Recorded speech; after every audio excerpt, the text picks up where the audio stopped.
Good afternoon, good evening. It's Tuesday night. The Sick Podcast Amble Show is coming to you this week. Only one episode because hey, it is Thanksgiving week. We are sorry that it's not something to actually celebrate if you're talking about last week and what the Colts did. But there's a lot of philosophy, there's a lot of context to break down, and we're going to do our best to give you our perspective. And yes, I know I'm looking kind of crazy. Colts up top, Michigan here because it's game week. I got on my old Sugar Bowl shirt. But hey, it's all good, man. Sammy, start me up. Turn up your volume. Because you're about to listen to The Sick Podcast. And Bill Show. Intercepted! Marlon Jackson! Marlon's got it! We're going to the Super Bowl! We're going to the Super Bowl! Marlon Jackson with the interception! He picked off Tom Brady! The sickest Indianapolis Colts podcast. It's gonna be sick. Yes, sir. It's going to be sick. Before we get into it, you know what we got to do. Chris, pay the bills, please. Yes, sir. And game on week 13 starts right now. Why? Because we said so. And every touchdown brings you closer to a payout with DraftKings Sportsbook, an official sports betting partner of the NFL. This isn't just football. It's first touchdown fireworks, anytime TD rushes, and live bets that ride every momentum shift. At DraftKings, every play is your next shot to win. New customers, this one's for you. Bet just $5 and you get $300 in bonus bets instantly. Plus, grab over $200 off NFL Sunday Ticket from YouTube and YouTube TV. Your season starts now. Download the DraftKings Sportsbook app and use code SICKSPORTS. That's SICKSPORTS, all caps, no spaces. I'll be using that officially within the next few days because Missouri will now be eligible for sports betting. So, yes, I'm very excited to go ahead and use that code because I'm going to get $300 in bonus bets instantly when I place my first bet of $5 or more. Plus, you get over $200 off NFL Sunday Ticket from YouTube and YouTube TV. In partnership with DraftKings, the crown is yours. Gambling problem? Call 1-800-GAMBLER. In New York, call 877-8-HOPE-NY or text HOPE-NY 467-369. In Connecticut, help is available for problem gambling. Call 888-789-7777 or visit ccpg.org. Please play responsibly. On behalf of Boot Hill Casino and Resort in Kansas, 21 and over, age and eligibility varies by jurisdiction. Void in Ontario. Bonus bets expire 7 days after issuance. For additional terms and responsible gaming resources, see dkng.co/audio. And now,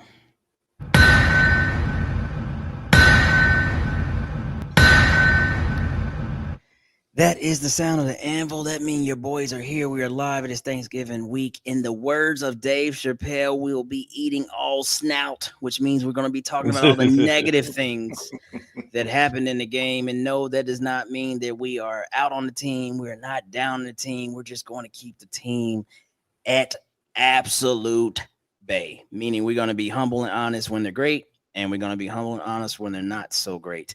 And yeah, boys, let's just waste no time. Let's jump right into it.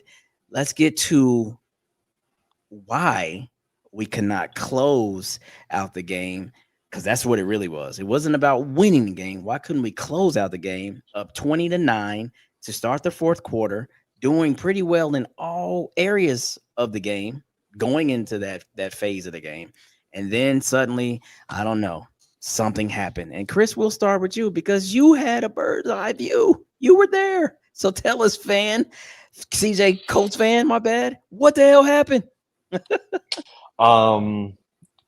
Shane Steichen put on a masterclass of exactly what not to do when you're up in the fourth quarter.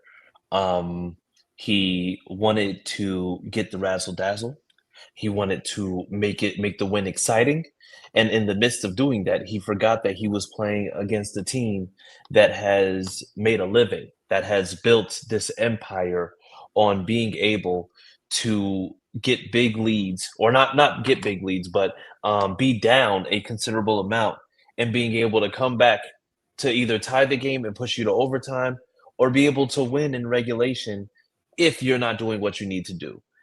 Shane Steichen, he fell into the same web of deceit that Andy Reid has spun when it's come to Kyle Shanahan, when it's come down to anybody who has decided that they weren't just going to run the clock out and make sure that they didn't give the Chiefs any more opportunities than they needed. And so, yes, Shane Steichen was the newest victim of the Chiefs' comeback victory. Yeah, this is an indictment of who he is as a coach, but we're definitely going to bring him to the stand and ask him to testify, because I don't really know how you can honestly, look at what happened, and we're going to clip something here in a moment. Look at what happened and not realize how the game needs to be managed, because we have talked about this in the spaces since the game. At that point in the game, your biggest enemy, if you will, is the clock, right? Mm-hmm. And there's so many opportunities, so many different parts of that fourth quarter that just didn't make sense, especially when you have, the history that we have shown this year on how we get things done. This is a 17 of 21 fourth down converting squad.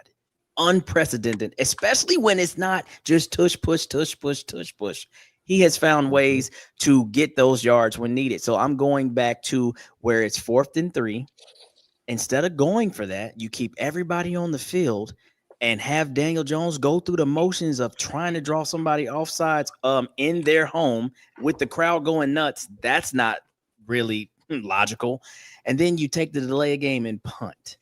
When I seen you 3 weeks ago in Pittsburgh go for whatever, 4th and whatever, with a fake punt on their side of the field in the second quarter. Like, the inconsistency there makes no sense. But no, there's more. We get a 3 and out on that possession. They kick it right back. Right on back to us. Guess what we do? Yep. I'll see that. I'll see that one. I'll just pass it 3 times, and I'll kick it back to you with 4:42. Let's just keep playing ping pong. What are we doing? What are we doing, Pat? I tell you what, we're not doing. We're not trying to win. Omaha. Damn right. Am I wrong though? Man, I don't know. I mean, you're running this league against arguably one of the larger juggernauts of the 2000s in the NFL. Fair. Yeah, they haven't had the best season, no, but they're still their core of the team is still there. That made them a juggernaut. That's one of them. How many Super Bowls? That's 3. one of them. How many AFC championships? And you had a lead going in to the fourth quarter. And this is what you muster up. 4 straight 3 and outs. That many to include OT. Up. I'm a trench guy. 9 and yards. I saw better plays in that fourth quarter than what I saw at Kansas City. I am so disappointed in Shane. It was we need answers, not just I need to do better. Oh well, we thought we could do this. No, I want some actual damn answers of what the hell you're thinking. Yeah, but we don't have to. But the thing is, we don't have to ask the questions. We can look at the history. Hold on, We've seen. Yeah, go ahead. Because that was a great segue. Funny you should say that. Sammy, cue up Shane Steichen. Yeah, I think looking at it as in the big picture, obviously, when it doesn't go your way, and it doesn't go out the way you want, obviously, you look back and say, man, I could have called this, I could have called that. We could have done this different. I think that last drive in the fourth quarter was the biggest one, where we probably could have popped a run on first down. You throw it on first down, now you're at 2nd and 10, and then you throw it again. Now you're at 3rd and 10, and you try to get a 3rd and 10 versus, a team that, brings pressure. And obviously, we were short there, on the 3rd down. So that last drive in the fourth quarter, I thought, I could have done a better job for sure. Definitely there. And, I mean, does that you think you could have done a better job? Now back to Chris, because I don't think that was much answering, and I'll get to my point. But go ahead, Chris. What was you saying?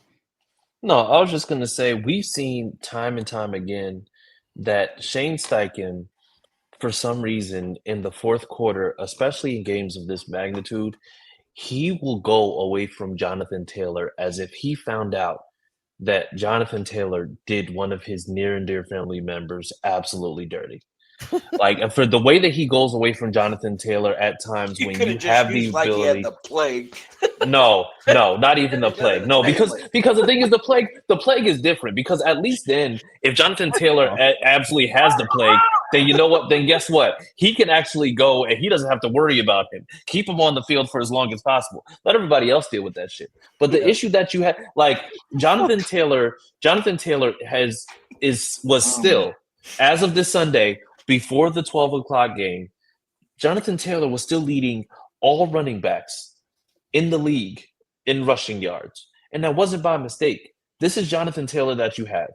You need to understand that Jonathan Taylor needs to be involved in your game plan at all times, even if the run isn't working. Because other than, I'm going to say maybe 3 or 4 runs that went for negative yards, Jonathan Taylor absolutely was at 12 rushes for 63 yards.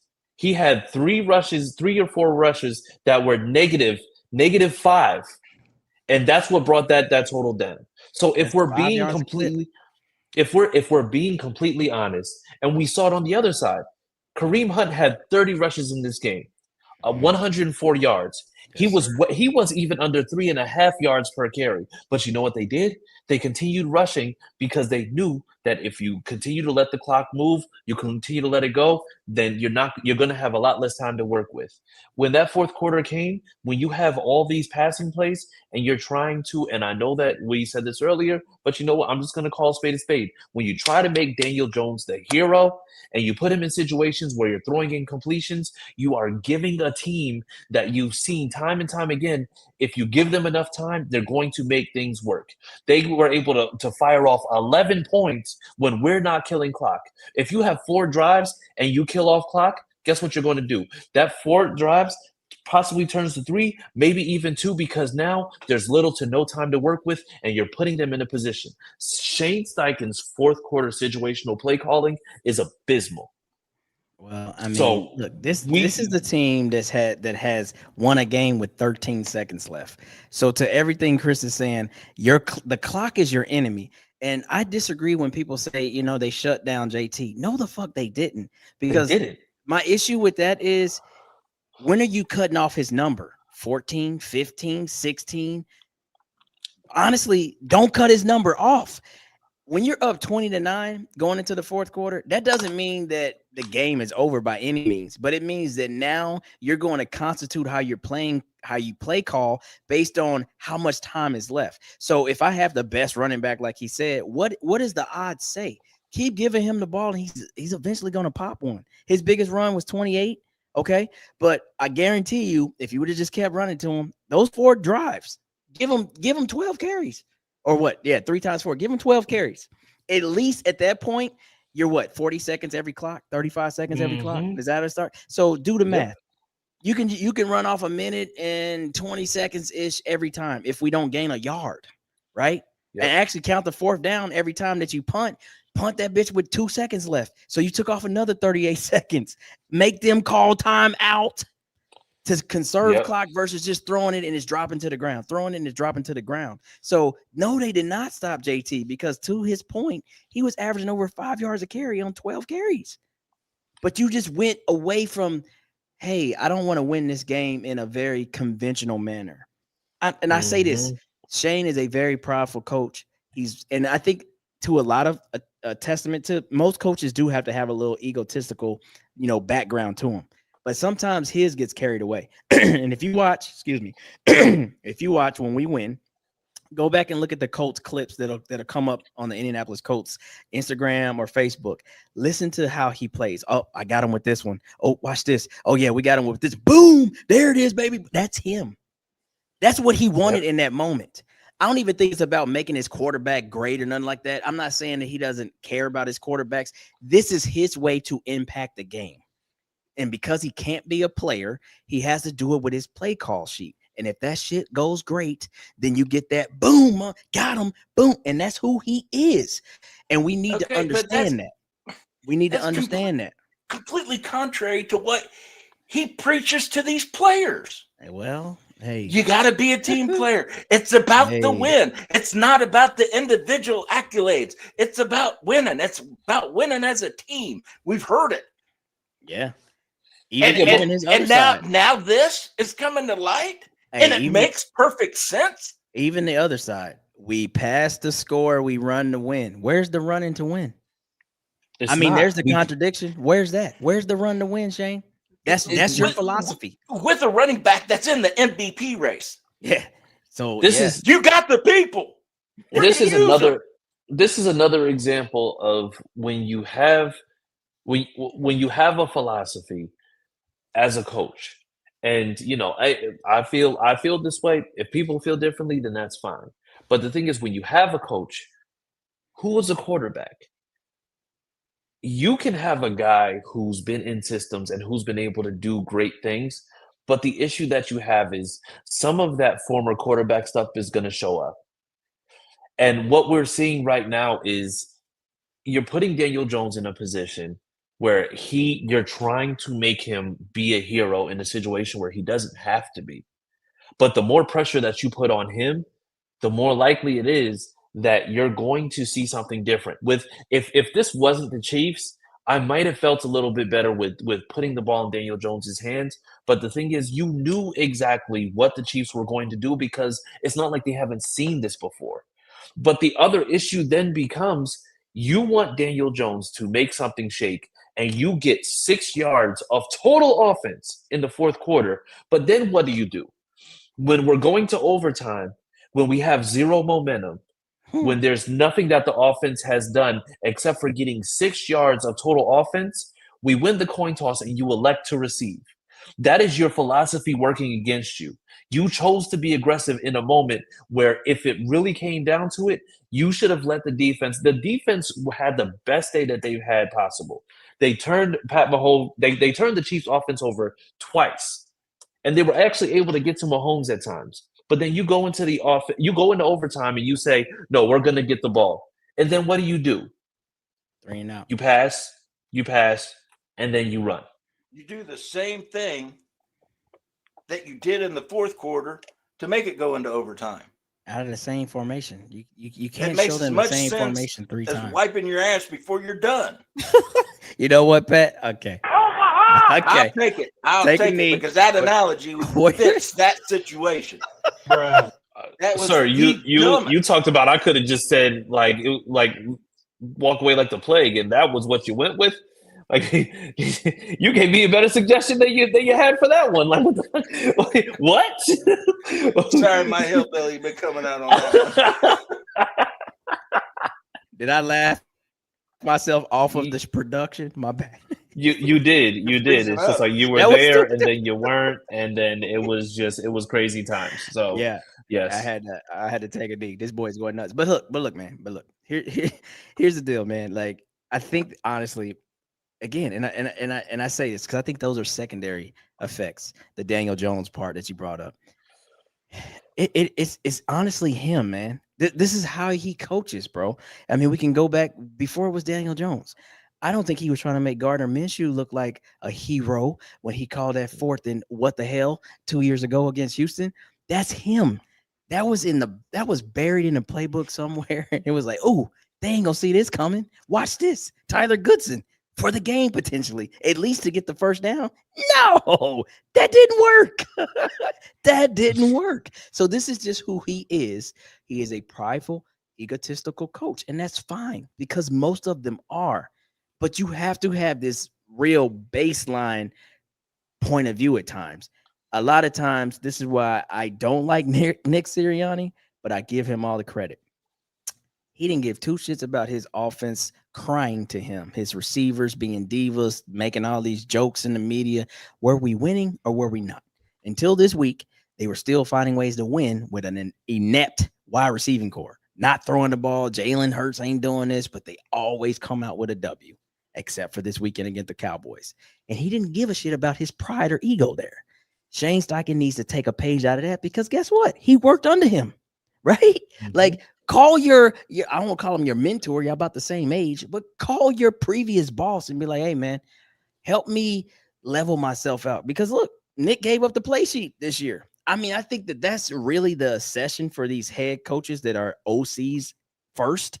At some point to grow, you got to give the play sheet up. I'm not telling Shane to give it up yet, okay? But if he wants to have a long-standing career, at some point he might want to leverage that. But in these moments, there's got to be somebody to check him. I don't know what JBC's job is. I don't know what other, members get to do. But hey, Shane, you the man, you the boss. But I don't know if I agree with this, big dog. Like, we only got 9 yards, man. Let's just kill the clock and go home. What do you think? Defense playing pretty good. Let's get out of here. What do you think? You know what I mean? Like, because that's going to hurt you in the long run. And I feel that that's something not to worry about, because he's yet to lose 2 games in a row, correct? Correct me if I'm wrong. Yes, that's correct. Yeah, he's yet to lose 2 games in a row. So it's not something that I'm worried about, but it's something that I definitely got my eye up like, how many times are you going to pridefully call something when I guess everything, the logic, the analytics, common sense says, hey, dog, just run the ball. I don't give a shit if JT gains a yard. Just run the damn ball. Just run it. Then punt it. At that point, your first thought should be, we got to keep the clock going. Yeah. Yes. And if you don't catch that ball, guess what? That clock stops. Yeah. Even my 3-year-old granddaughter knows that. And to Teresa's point, see, Teresa, bring up Teresa's last thing. This is why I was so upset with the game. Because like we discussed last week, I kind of didn't want to be that guy, but I knew that this was going to play a factor. And we were overcoming all of the BS. Literally, like flying high over the BS. Up 11, 2 scores into the fourth quarter with all of the nonsense that they had called on us, and several shit they missed on. They missed the Josh Downs thing that would have been an automatic first down. Tyler Warren got his face mask pulled off. Not to mention their 3 points before halftime, if you know the rules, was complete, utter BS. I'm going to tell you why. Because that ref refused to call that holding call that was egregious and obvious on Grove. Because if he calls that holding call and they have no timeouts, guess what that is? A 10-second runoff. Guess what they can't do? Kick a field goal. But you know what? Can't pull that one out. I want to, but I can't, because it's going to screw. We got through all of that BS. And then Shane Steichen was like, well, that's fine. I'll give him a mulligan. Let me help him. Take all the time you need, Pat. Do what you're going to do. And that's why I'm upset about this game more than the Rams game, more than Pittsburgh game, because this one, out of all of them, to me, had the most control. We had the most control. Yes. And I don't care about the Chiefs title. I think a lot of the fan base cares about that. This was a 5-5 team at the end of the day. I'm going to call them what they are. They are who they thought we were, in the words of Dennis Green. They were 5-5. Pat Mahomes is still over there. Kelsey's still over there. I get it. But they were 5-5. This is not an undefeated Chiefs team or some shit like that where you can be like, oh, we beat the best team in the league. No. This was a 5-5 Chiefs team. And we should have beat them because we were the better squad. That's what I was talking about when I said make it easy. Make it easy and do your job. And we were making it easy for 3 quarters. And then suddenly we forgot how to play football. And I just don't know how I feel about that. That's what Forrest Gump say, and that's all I got to say about that. I mean, you should feel a way, because if we're being honest, this is the second game this season that we've lost where the other team didn't beat us.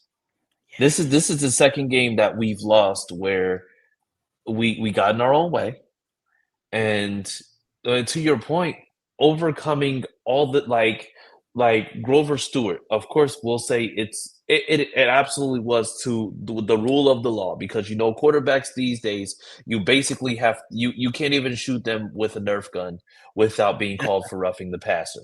So we know exactly like what that is, but the thing is, it's like getting a sack and it being called roughing the passer because Pat Mahomes is a marshmallow, like having to adjust, like the fact that you had the pass interference that was called on us, but then we saw that Justin Watson literally hooked Josh Downs' jersey on an incompletion, and they didn't call anything. Like, this is stuff that we overcame.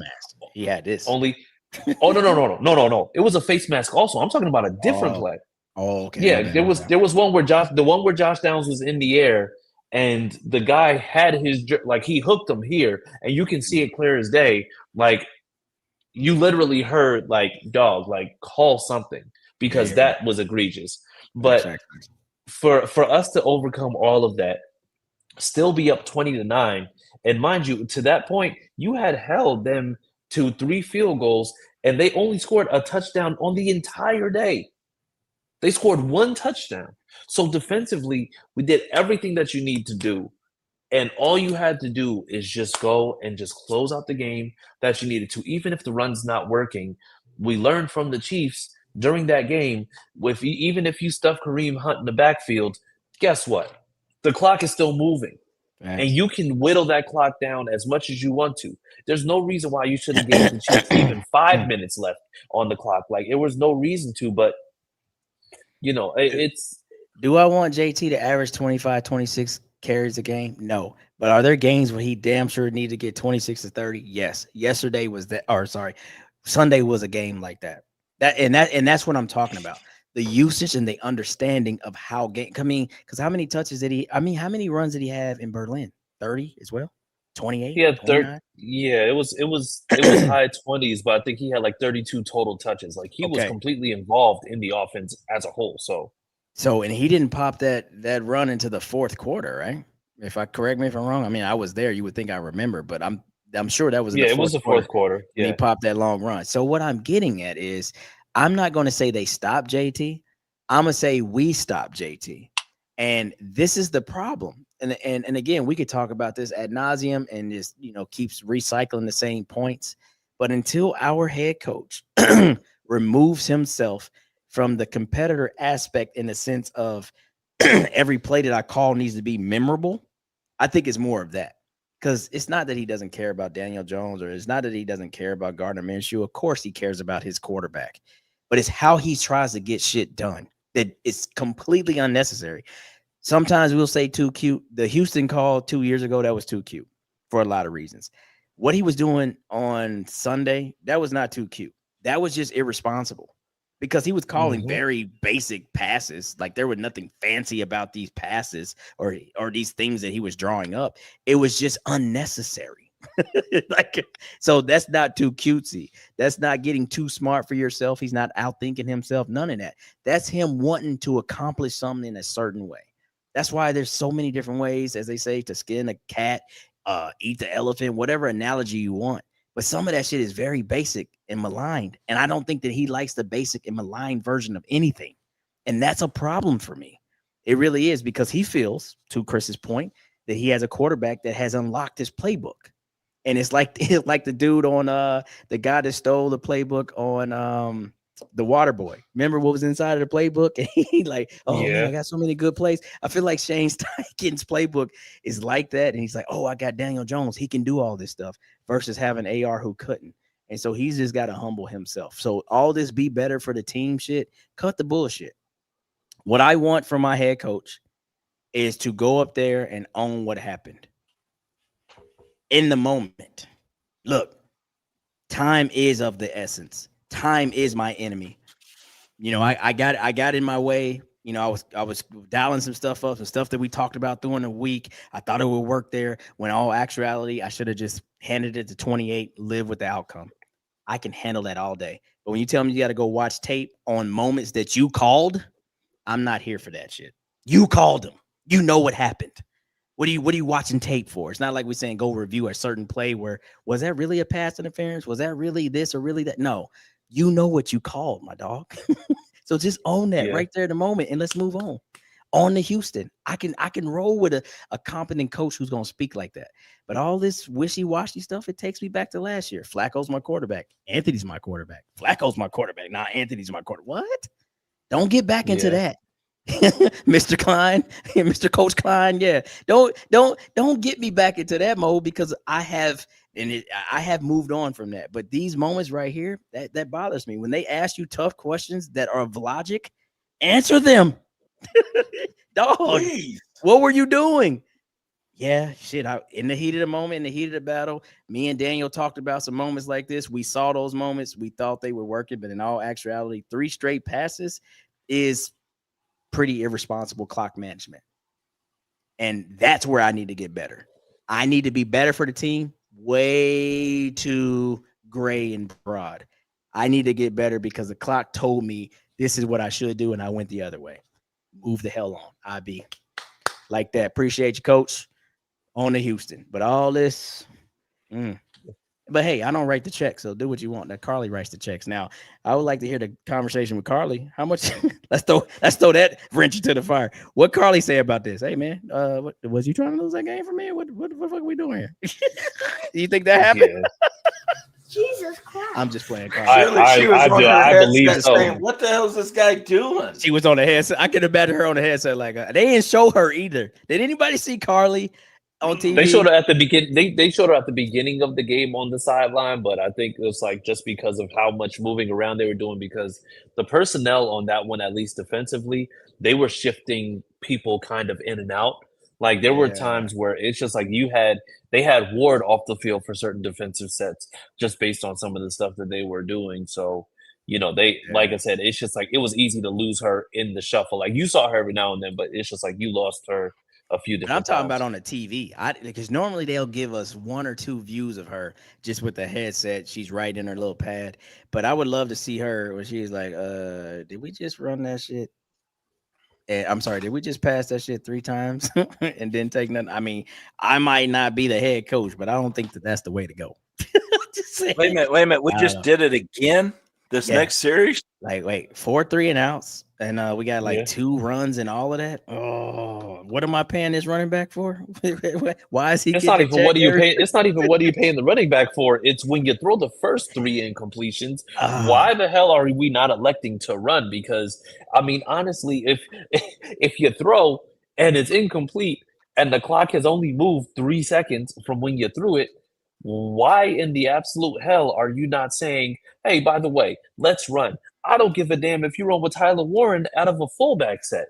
Do something that is different from what it is, because you know what you have. Like the thing that irritates the hell out of me the most when it comes to Shane is the fact that you have Quentin Nelson. Quentin Nelson is a mauler by any definition. He's quick enough to peel off the line. He's strong enough to break through, and he's vicious enough to make sure that he takes out the first person in front of him and opens up a gap for Jonathan Taylor, which he did all 3 of those things on the field, and we did that once. You pulled him once, and you knew for a fact that you were successful. Not only did it go for a first down, but that was an absolute the energy when that happened went through the roof, because we saw that, okay, yeah, this is where JT might get one of these runs. And then what does he go back to doing? Shotgun runs. Yeah, and that was the problem that I had with everything. Maybe the interior pressure, made him somewhat cautious on. Are we doing this again? My bad. I don't know what's going on. Perhaps maybe the interior pressure made him cautious for any 3-step, 5-step, 7-step drop situation. So having shotgun gave you great, views of the field. I'm cool with that. I understand how that's used. But what I'm saying is there's moments where you have to show what you've shown before. We have gone heavy packages so many times this year where 3 tights are on the line or whatever. You put, Tyler Warren as a fullback, all kind of different situations just to go pound out 1 yard, 2 yards. You know what I mean? Like we've done a fake bootleg tush push and got a first down. Like we've gotten so creative on being able to get 1 yard that a shotgun handoff is almost mercy. Like, please work. Yeah. Like, no, man, we that's so far from how we have operated. And that's the part that I have an issue with, because you showed them the same thing 3 times, gave them the same concept 3 times. Like, this is an NFL team. And oh, by the way, that's Spags over there. Probably the most aggressive defensive coach in history, maybe, when it's all said and done. This is what he does. So when you see cover 0, and this is kind of going on to Houston, you better be throwing screens behind it. You better be giving, I don't know, the best deep ball threat in the league an opportunity. Give him a one-on-one ball. It's either you going to catch that shit, AP, or you're going to draw PI. That's pretty much been his story for 2 years now. Give him that look, or hey, you know what? We got to go quick. We got to scheme it up. I'm sneaking Jonathan Taylor right behind this pressure and putting him in the Texas route. And I dare this this linebacker to keep up with Jonathan Taylor in the middle of the field. There's so many ways. And I know he's smarter than all of us on this panel. But dog, take a knee, take a step back, look at the surface tab, talk to somebody, go back to the normal shit, quit drawing up all the fancy shit and thinking that's what's going to get us the W. it doesn't require that all the time. Is all I'm saying. I think also, he absolutely is smarter than anybody on this panel. But I think what you have to do is you have to also be willing to go against what because honestly, it's ego. Ego is Yeah. what makes you believe that you're doing what you're doing. I think he knows more than us when it comes down to the football on the field, the knowledge, everything else.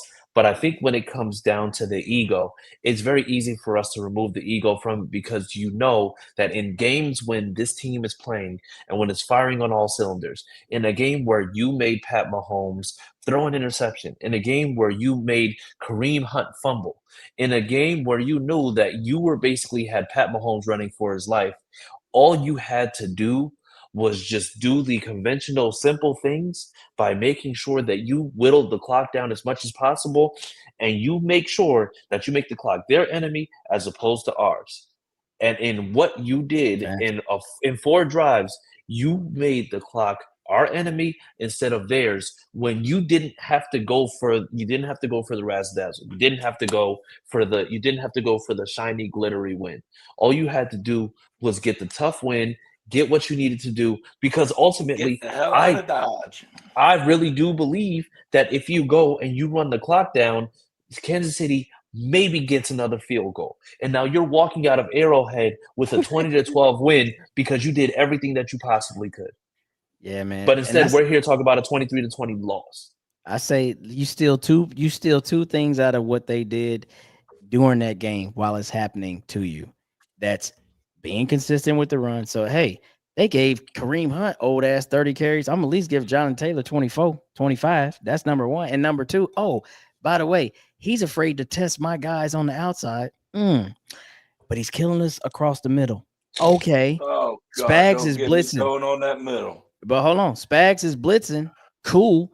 I'm sending Josh Downs across that shit. I'm sending AP across that shit. Let them catch one of them little passes and do the same thing they doing. Like, man, sometimes you just got to go blow for blow, bro. Like, this what you doing? I'm going to do the same thing. You know what I mean? But I trust my personnel a little bit more than I think you trust yours, and we're just going to see how it goes.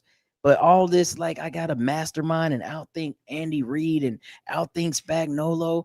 I mean, there's a point in time for that. Yes, it is a grand chess match. I know it feels like you're playing against Bobby Fischer because of their history. I know that. But they were 5-5. And their record is what their record was. That doesn't change the players. But I'm saying this ain't the Super Bowl. This ain't the AFC Championship.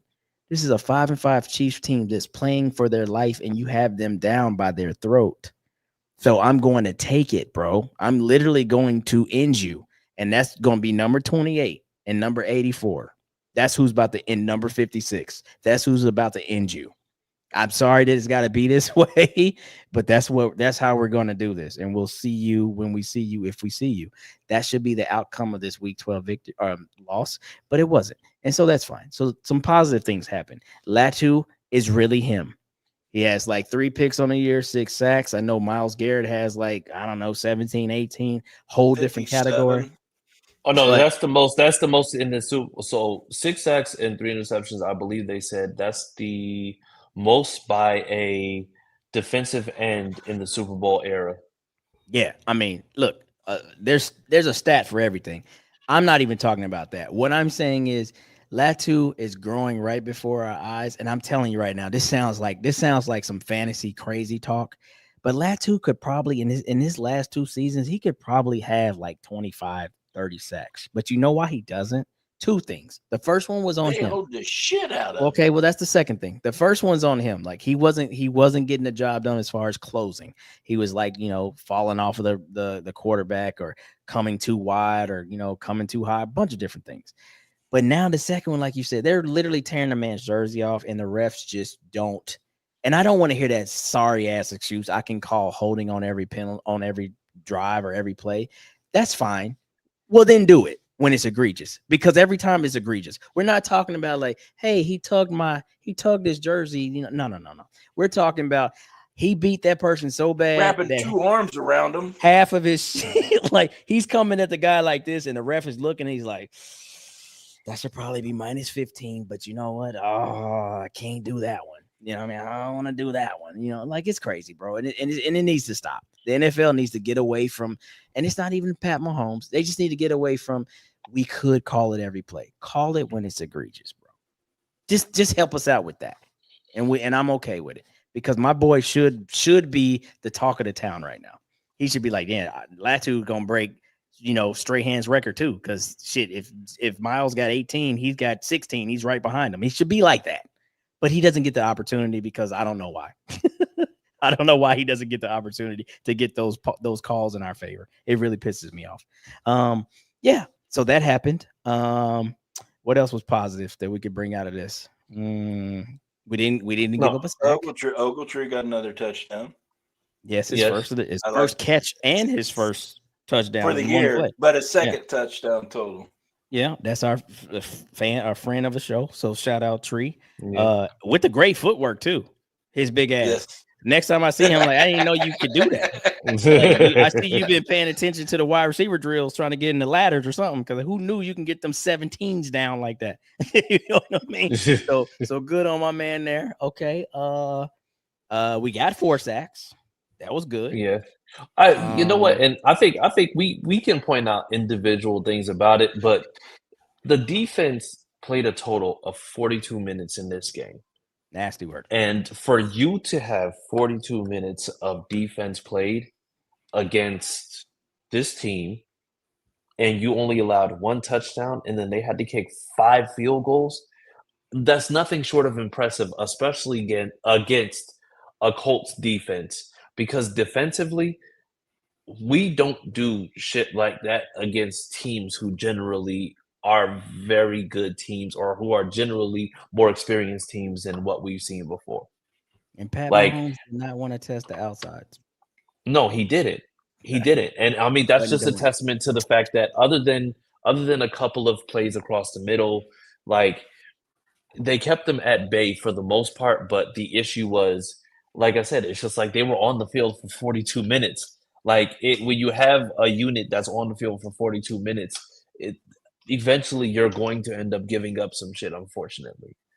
So, they did all that they could. They did everything possible, but I mean, they put them up against the wall and, like I said, they answered accordingly for the majority of the game. It's just, when you have a terrorist who's calling passing plays in situations where you just need to run, I mean, you're making your defense have to make more plays than they really should have. See, and to Teresa's point, there's a lot of things that's being said. They kind of coming up. I don't think we got out coached, Teresa. I feel like getting out coached is when the things that you want to do are in a lot of ways like nullified. That didn't happen. We were up 20-9, and Daniel Jones started 15 for 18. What we're not talking about is because people wanted to break down what happened, with Daniel Jones. He started the game 15 for 18. The problem is when you lean so heavily on an unbalanced attack, at some point, normally that catches up. Sometimes you get away with it. You know what I mean? Like, hey, this dude finished, 35 for 37. But a lot of times that catches up to you. So at some point you got to say, yeah, there's another phase to this game too. And it's called running the ball. So I'm not even putting all that on Daniel Jones. He finished 18 for 30. Or 18 for 29 or whatever it was, 181, 2 touchdowns, no picks. The numbers are what the numbers are, but the numbers were 15 for 18. So I'm not going to say we got out coached.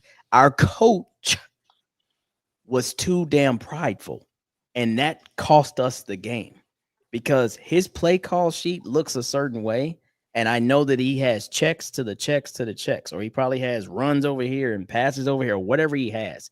Wherever the runs were, those were always second thought, tertiary thought. Like maybe not even gonna think about it at all. So yeah, man, that's not really getting out coached. Look at the runs again. A lot of times, if you play chess, and I play a lot of chess, you realize what move lost you the game, because you can kind of go back to, damn, this is where I messed up, and it's probably because you got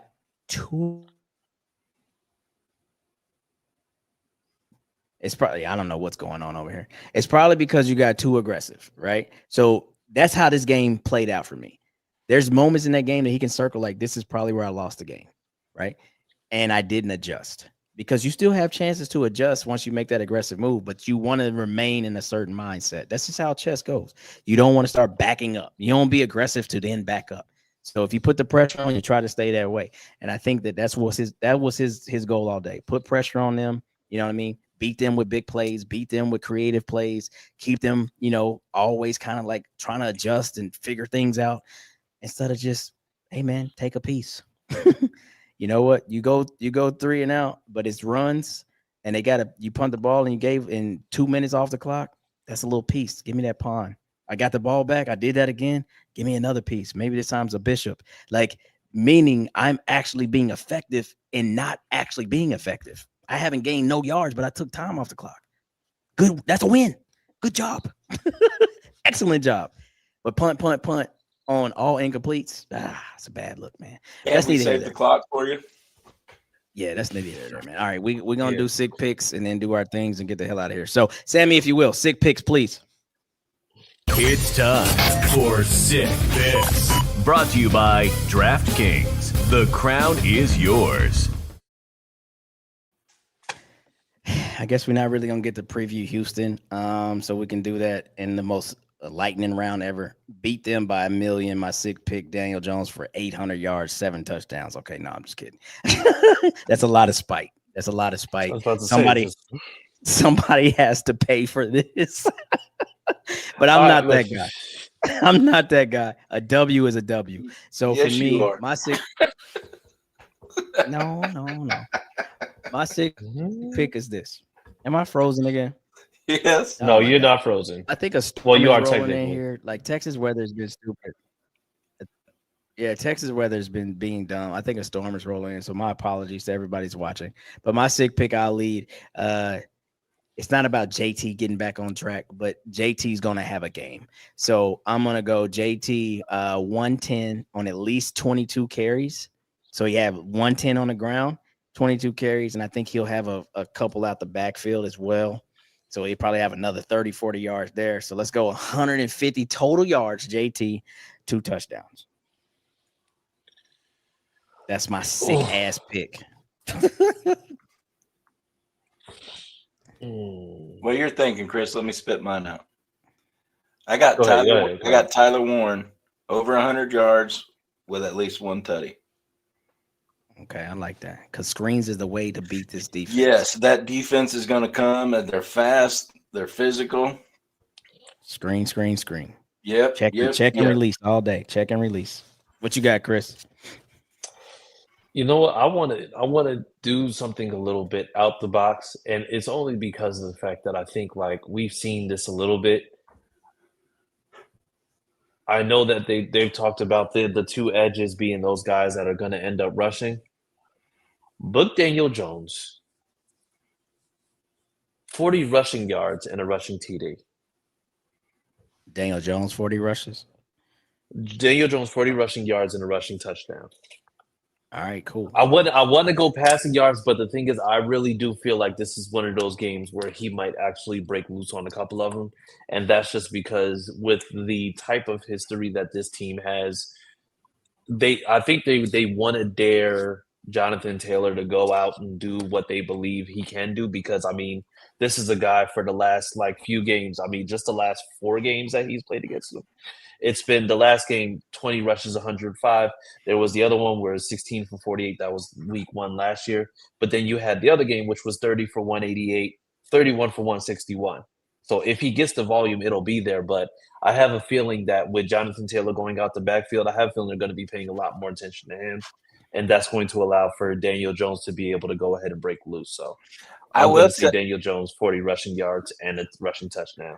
I'll tell you this, Chris, with Thursday show, when you're talking about Daniel Jones not stepping back up into the pocket. Yeah.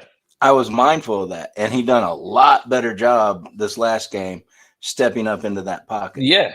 And hey, guess what? No sacks. No INTs. Yeah. Nope. So good call on that one. Okay. Damn good call. Yes. All right. Well, let's do the score real quick. I don't know. This internet's really pissing me off, so I'm trying to get out of here. All right, so score. I'll go.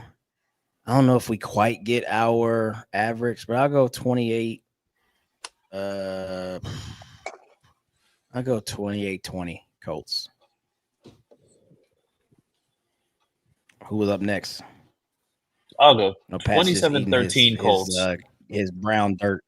Oh, 27-13. Wow. A lot of disrespect in that one. 27-13. Okay.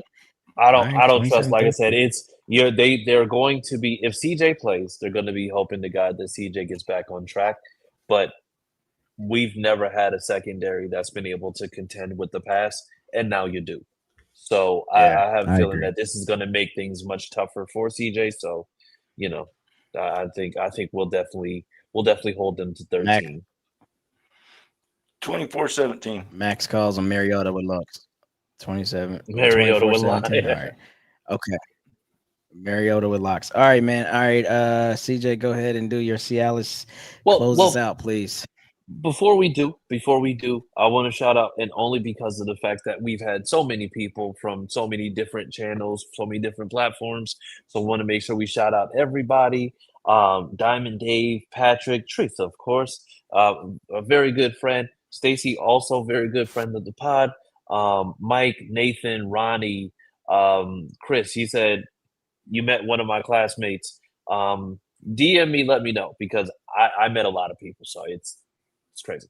But Kevin, Tyler, Sean with the SH, Derek, Flex, let's see who else. Raheem, Derek White. Yeah, there's, like I said, it's been no lack of support. Like I said, we love all of y'all. Thank you for tuning in week after week. Also, everybody who was commenting, I saw a bunch of comments. My phone was literally dying while I was there, so I wasn't able to comment back. I know Luis hit me up and said, hey, we're here too. You know, where are you at? But I was not able to respond accordingly. Hopefully, I'll be able to see some of y'all at a game, or hopefully we'll be able to see some of y'all at a game or the tailgate. Make sure that you're there this Sunday. But yeah, so with that being said, you can actually find me on Twitter at CJ Colts Fan. Where can they find you, Clyde, and Bug P? Mine is actually going crazy right now. I feel like, I feel like I'm like going in and out. So find me at Coach Clyde. But yeah, y'all just finish the show out because I don't know if I'm even on or off. But anyway, go ahead, man. Yeah, no, you're on. We can hear you. Texas grid, bro. It's whack out here. All of it. Anyway, go ahead, do your thing. All right, Pat. At Colts Crow Eater. All right, and then please bring up the podcast page. Yes, and you can find us at SigPod Colts, where you'll be able to find clips of the of this episode. Also, be able to find clips of previous episodes. So you know when you're eating your Thanksgiving dinner, hopefully no potato salad with craisins in it, because that's absolutely absurd. But make sure that when you're eating that, if you want to go ahead and look back, you can hear the recordings of this episode and others. Also, you'll be able to hear the re-recording of this episode tomorrow on Z103.com at 12 o'clock p.m. Eastern Standard Time, 11 a.m. Central. And also, if you go to Z103.com, you can see it online. If you want to download the app on your phone, download Z103.com in your app store. You'll see it right there. Also, make sure that you go to Mix 105, where you'll also be able to see it on there as well. And also, you'll be able to hear the re-recording over in the UK on VIP One Lounge Extra. Therefore, all of our blokes across the seas, when you're eating your beans and toast, you can hear this recording as well. So definitely make sure that you tune in. And also, please bring up Visit Indy. Yes, scan that QR code, go to Visit Indy. That's where you'll be able to see everything that's going on in the Indianapolis area. I know, like I said, Thanksgiving, it's the holidays, but they have many things there. They'll let you know about festivals, different things, ice skating, whatever's going on for the holidays, you'll be able to find it on Visit Indy website. Also, if you like to donate your time, donate to charity, go to different things, you'll be able to see different drives. Basically, just be able to just do everything that you would like to do in the Indianapolis area, but definitely check out Visit Indy. But other than that, that is about it for that portion of things. And we actually do have a little bit of time left. I know Clyde said that his internet was going crazy. Yeah, he said to tell everybody Happy Thanksgiving, and he'll catch y'all. So yeah, that internet was going bad, but yeah, definitely got word that Stacy and her family, my little buddy Colton's going to be at the tailgate and at the game this Sunday. You always got big things going on at the tailgate. So you guys, if you're out in the game, come on by, have a shot with us, hit the anvil, take some photos. It's a good time out there. Absolutely good time. Yeah, and also, I think Derek asked who's going to be there. So Clyde and Pat are going to be there this weekend. Of course, Pat's going to be there with the. I don't think Clyde's going, is he? No, I think Clyde said that he was going to be up in. He's going to. I believe he said he was going to be at this game. Well, maybe he is. I don't know. I thought he was coming back home until the 49ers game. I could be wrong, though. I believe he's going to be up there for that game. So either way, like I said, it all depends on his vacation schedule. Yeah. Well, like I said, say that freely now because he's not on here. Exactly. Well, it's just like around this time of year, he says, "Oh man, it's getting a little cold. Tulum sounds nice." So it's just like being able to go to Tulum is But yes, and thank you, Stacey. I appreciate you. But yeah, hopefully everybody has a fantastic holiday. I hope that everybody is able to be with family more so than anything else. Even if you're not with family, be around people that you love, be around people that you care about, because like I said, sometimes the holidays are tough for anybody who's going through anything. Like I said, we definitely will pray for you guys as well. Right yeah, absolutely. Listen, like I said, I know the holidays are tough, but also, like I said, this isn't just a podcast; it's a family. So if there's ever a thing, you go ahead and then you message us about. We're not just here for sports content. We're here because we understand that as a community, we got to be able to come together, whether it's sports or not. So we love y'all. We appreciate y'all. Pat, you got anything else? No, y'all just be safe, be blessed, be thankful for those blessings.